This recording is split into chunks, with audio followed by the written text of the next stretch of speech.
By me. Nope, it's not me. It's my chair. You think so? Oh, I didn't get my light out. I gotta get my light out.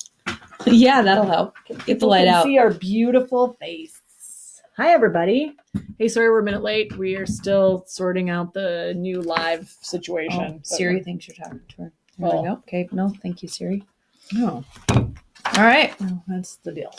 We need announcements. Hey, everybody. Welcome to COVID week, whatever it is. Hold on, I'm going to drag this over. Sound like some sort of... Yeah, what right? What is the movie about Welcome, the volcano? boys and girls. Volcano.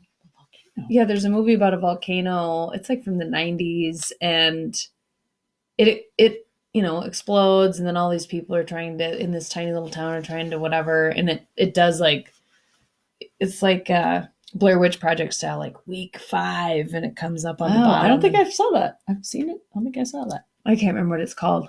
Anyway, good story though. Yeah, I'll tell it again later. Definitely worth waiting for.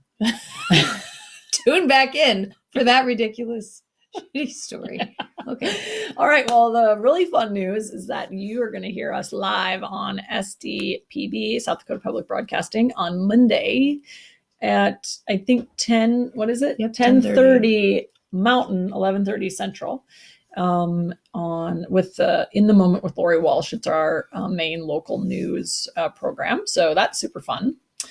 We have been on Lori's show before, a couple times before, once for our book launch and the other one for, our book thing. SDCEO. No, it was a book thing.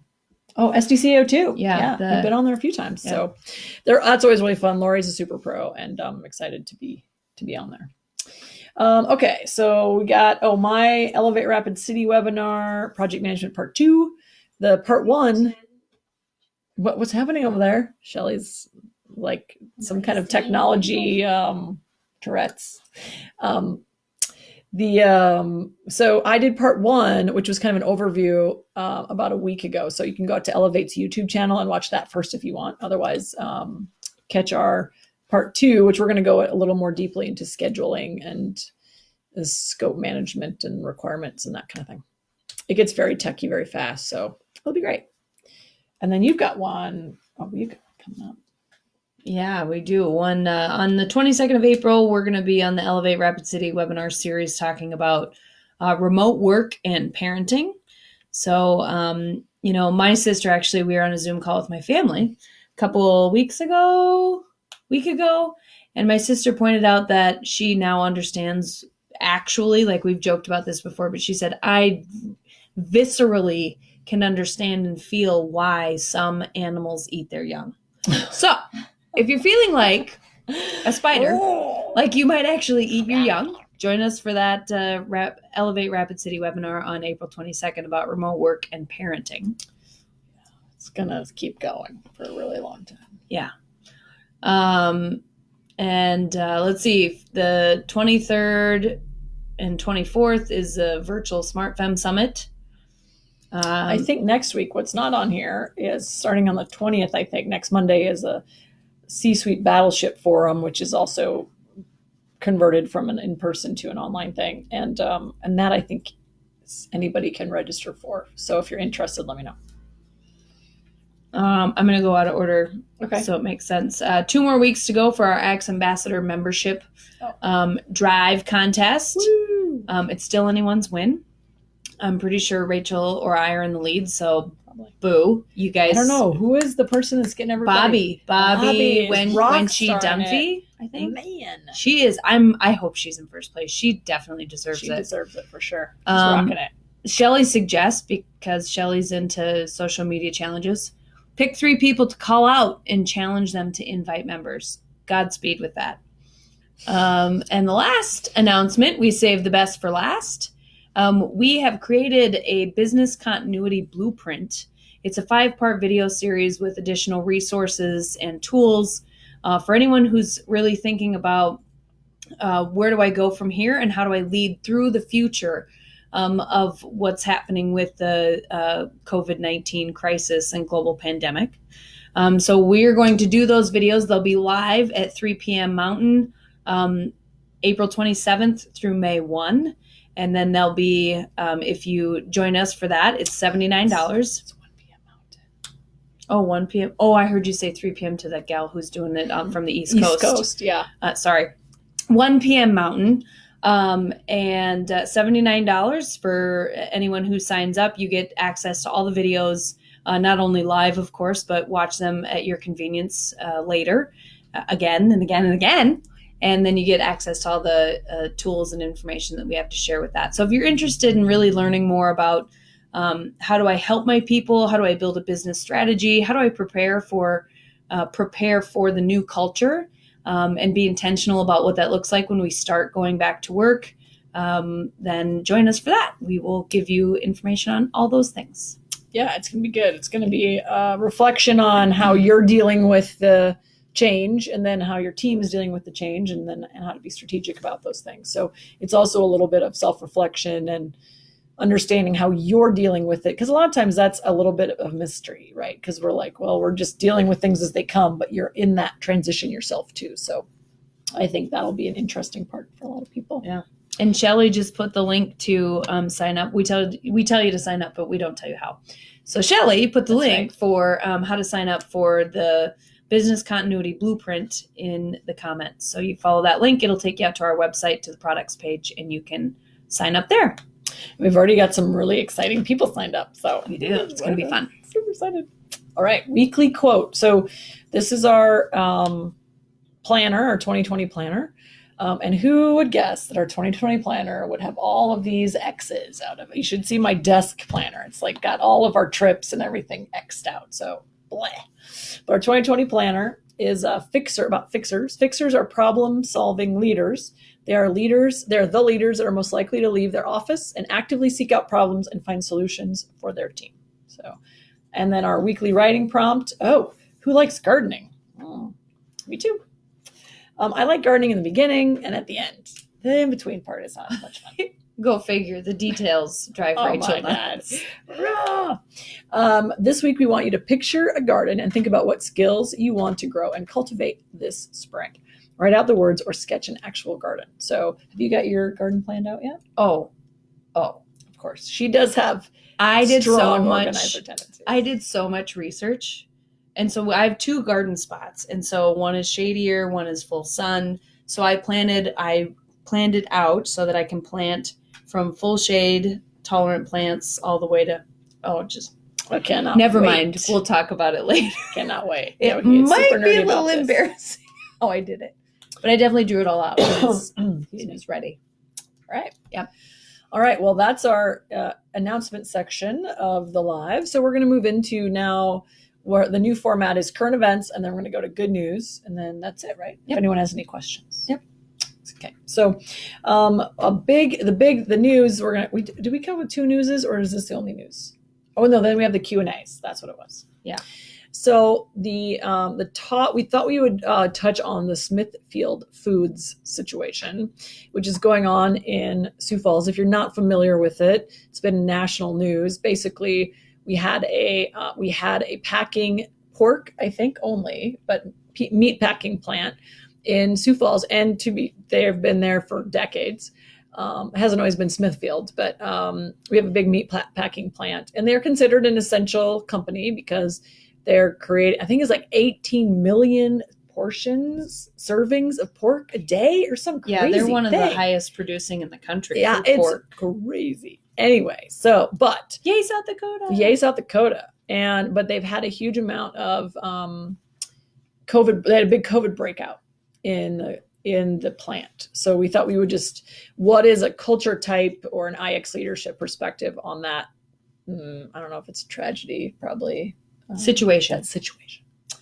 So, I'll start by saying that we have no intention of leading you down some political path or shaming Smithfield or anything like that. This is just or kind the people that got it. Yeah. These are just some of our, this is some of our insight, treating it as if they were our client and what we would recommend to them. So what we see a lot in manufacturing is that manufacturing organizations attract, and necessarily so, stabilizers, because stabilizers are team-driven and they're team-driven and order tolerant.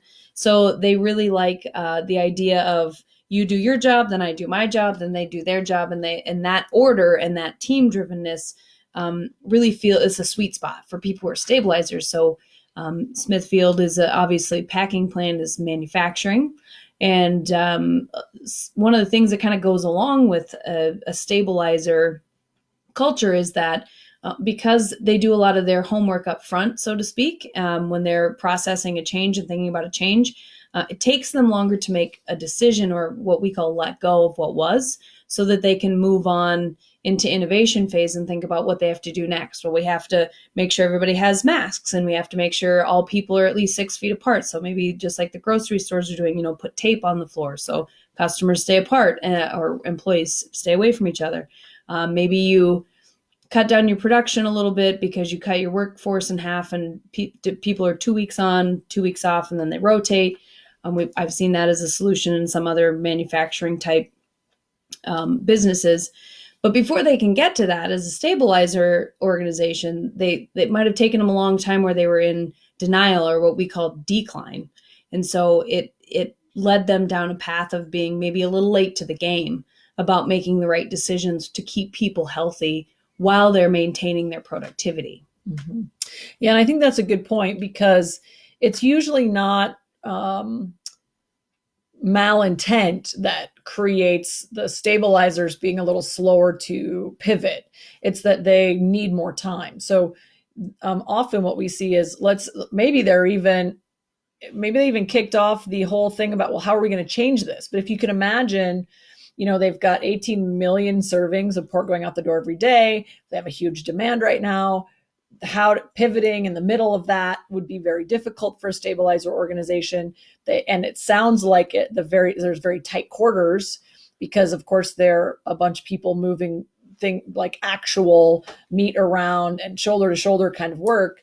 And so trying to figure out how do we, and probably the machines are built that way because they're, and so how do you separate?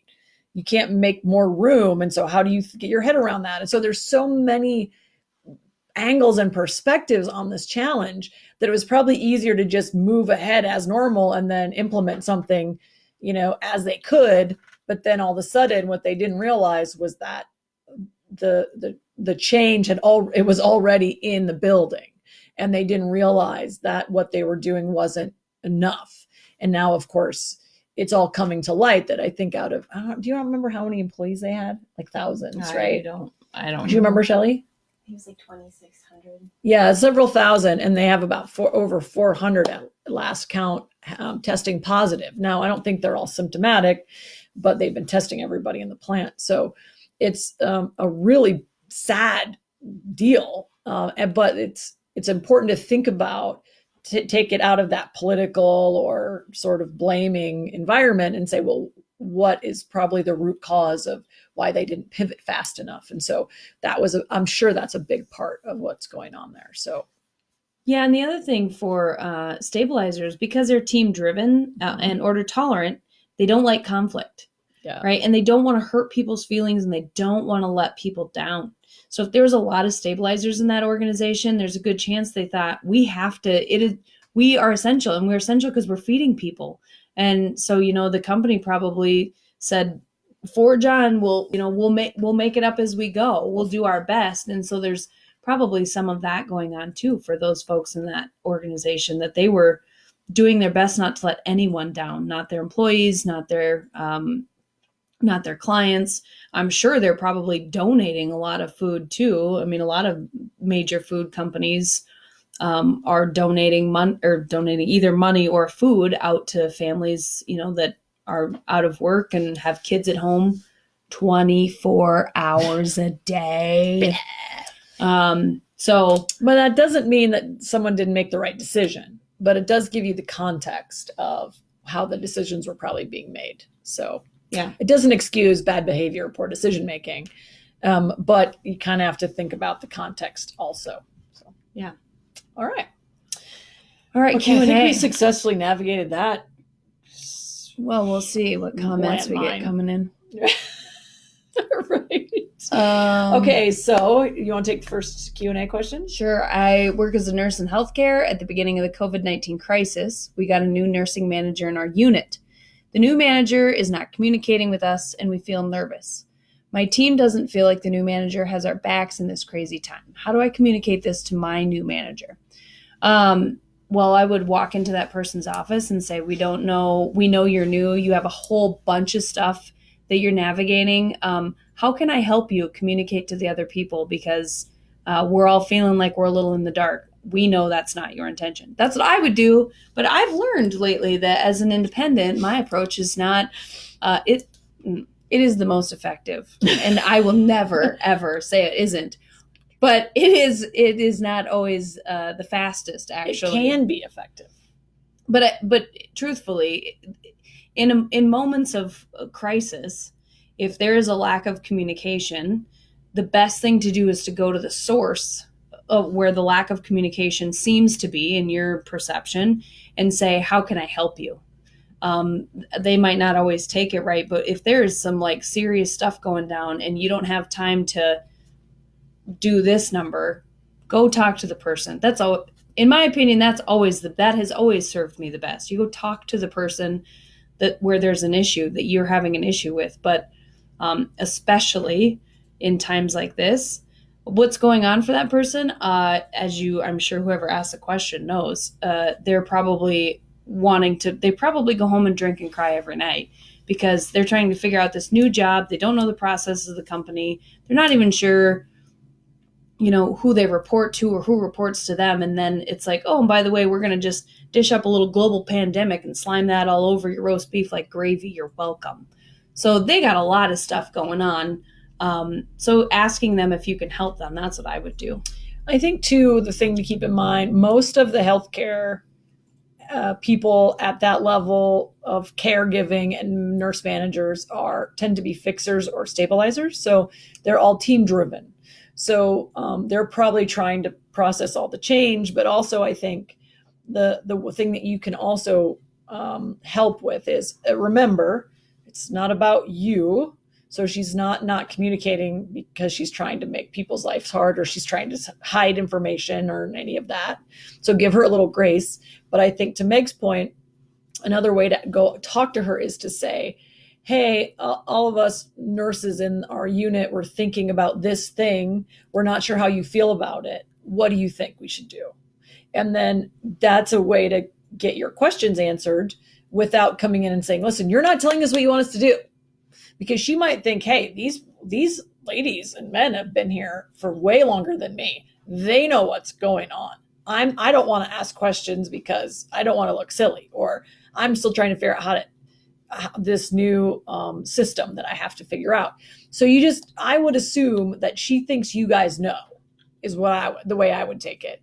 But she probably doesn't know that you're waiting for her input. So when you go talk to her, say, Meg is one option. Another option is, hey, we have this thing that we really want your perspective on. We're not sure. We think we should do it this way, or what do you think? Or we're not sure what to do.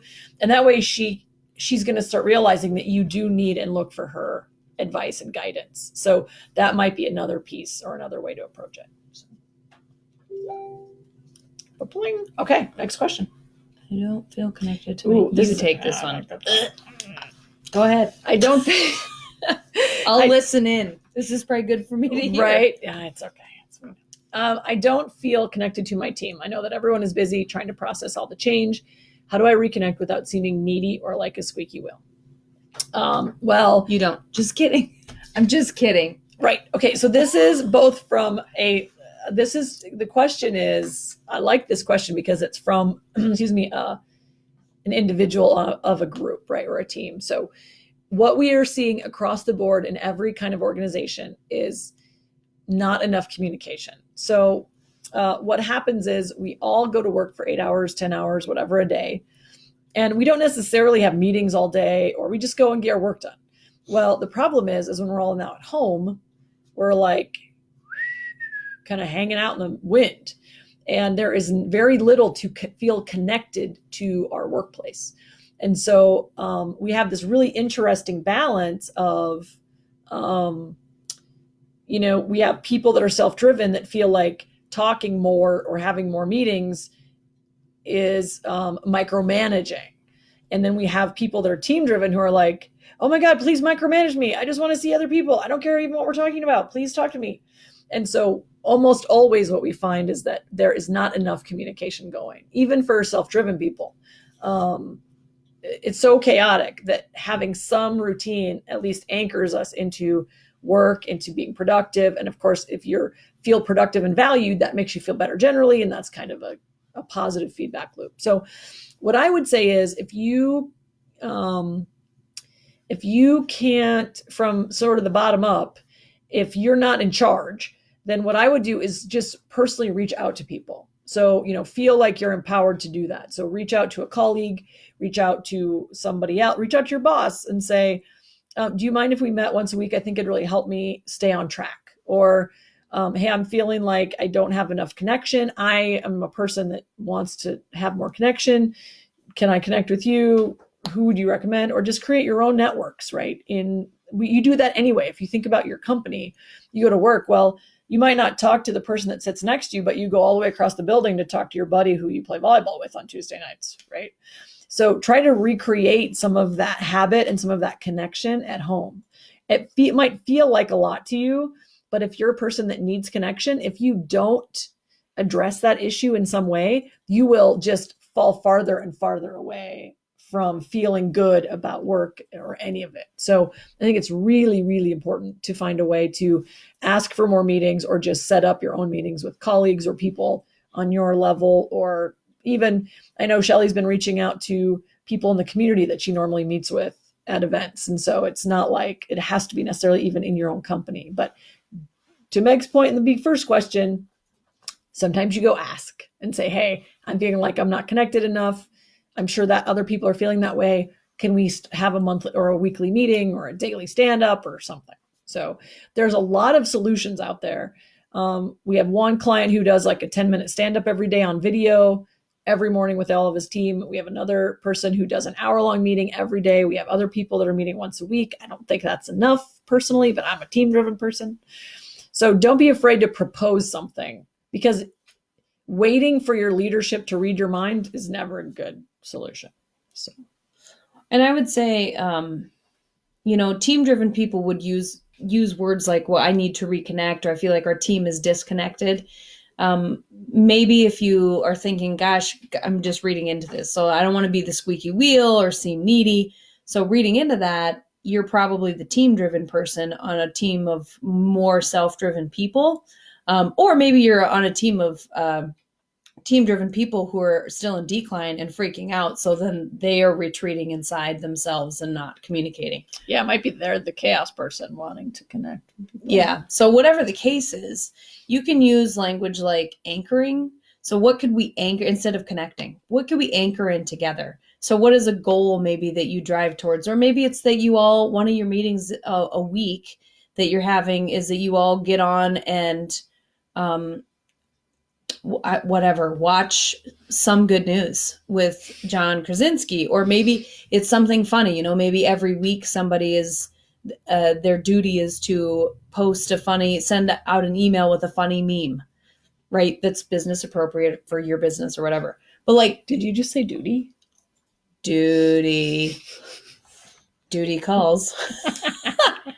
So I think that you can, if it seems like, if the real issue is, God, I just don't want to be the guy who's like, can we reconnect? Then you think about different words. What words would resonate? We need to have a strategy. I want to anchor in something. Team meeting. What are our goals? Let's have a goal meeting every week. Maybe it's that you can offer up, hey, let's have a happy hour lunchtime meeting once a week. That's not necessarily business, or maybe it is, but it's just for everybody to be in the same space. Yeah, that's a great idea. Start a book club. I know some people are doing book club stuff. I know some people are doing like, what can you do together? So I think that's a really great, and I think for the work, if you want to appeal to a leader who you don't feel like is really warm, fuzzy, or is more independent, self-driven, talk about, hey, we're all cold pricklies on the self-driven side. That's right. Don't you forget it. Or but tend to be more logic driven. So for them, it might not be logical to have more meetings because then you're not working. Mm-hmm. So have things say, hey, let's get together and do a review of the schedule once a week, or because we would normally do that anyway at the blah blah thing, but we don't do that anymore. So how do we recreate to keep things on track and on schedule and evaluate tasks and how everyone's doing? So you can, if you can translate it into more business reason, I think that will also help you feel like it's not about group hugs. Although sometimes you need that, and just go for it if you want to do that, but also try to translate into some kind of business need for your leader. And if you're worried about feeling like, you're the warm, fuzzy whiner group hugger. That's what you're worried about. Squeaky wheeler. The whiner. That's right. Do we want to do this last question, or do we want to talk about it next week and have it be part of our current events? Yeah, it's already 2:27. I guess we could go to some good news. All right. Okay. Oh, we have a new sign. We have a new sign. It's so big it might not even fit in the screen. SGN. Woo, SGN. Woo. Some good news. Yeah, awesome sign. Sign marketing medium brought to you by the Manke girls. I love it. Joby and Peyton did that work for us.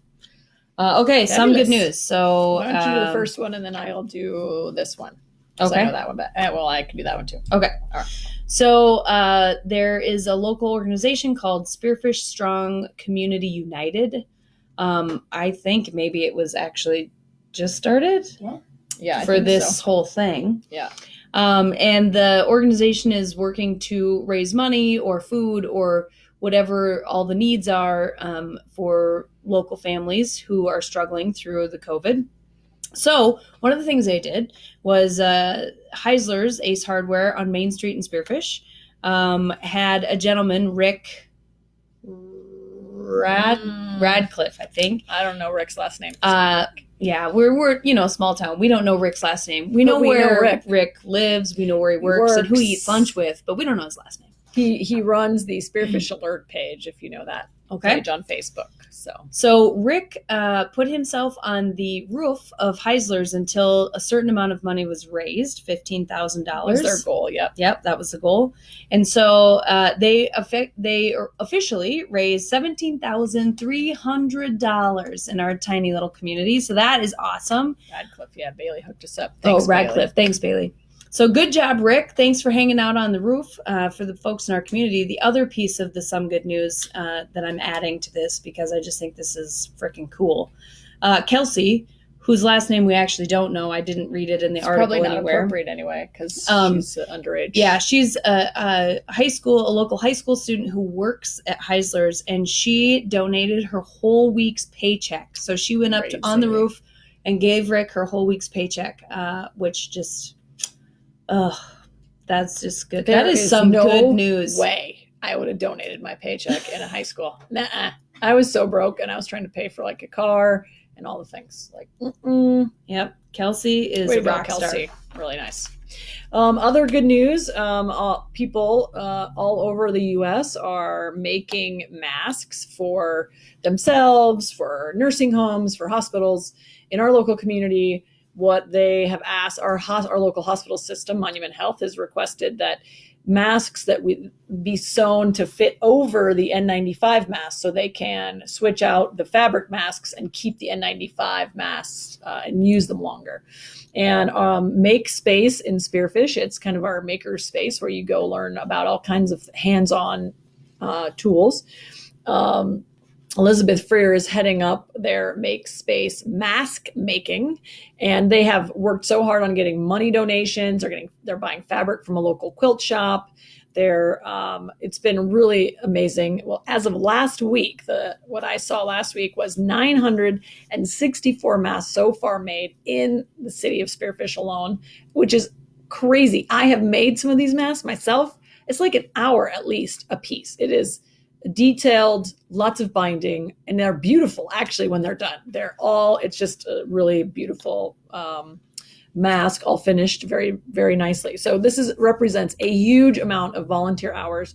So I suspect they have to be over 1,000 strong by this time this week. So really huge, some good news, respect out to Make Space and all of the women and men who are sewing their little tails off just for to keep our local healthcare workers safe. Well, here's an idea for you.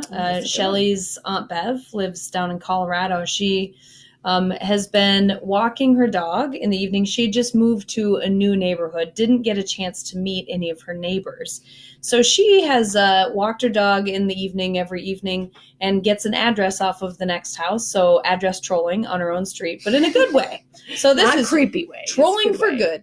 So she actually grabs an address off of one house every night, jots it down, and then writes them a letter, tells them a little bit about herself and sends it to them in the mail, and then encourages them to sort of pen pal her back so she can learn about her neighbors in the area. So if you're new to your neighborhood, or if you've just never taken the time to learn about people, now's a great time, and that's a cool way to do it.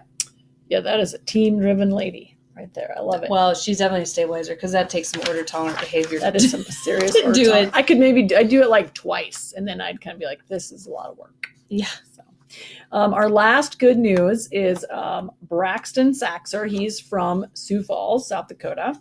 He is a really cool kid. He's a kid entrepreneur and he has his own company where he makes bath bombs and bubbles. I think his company's called Braxton's Bubble Company.